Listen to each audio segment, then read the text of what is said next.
Assalamualaikum warahmatullahi wabarakatuh pemirsa Media Gathering BSI Aceh. Pertumbuhan ekonomi Aceh. Media Gathering ini merupakan salah satu wujud komitmen BSI dalam memperkuat literasi dan inklusi syariah di Aceh.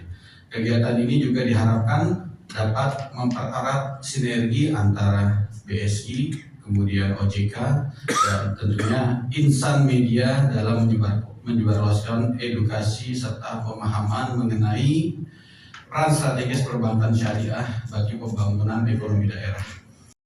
Dan belum terasa lagi di hari ini, insya Allah kami akan terus memberikan progres perubahan-perubahan dan perbaikan-perbaikan yang ada sampai dengan saat ini.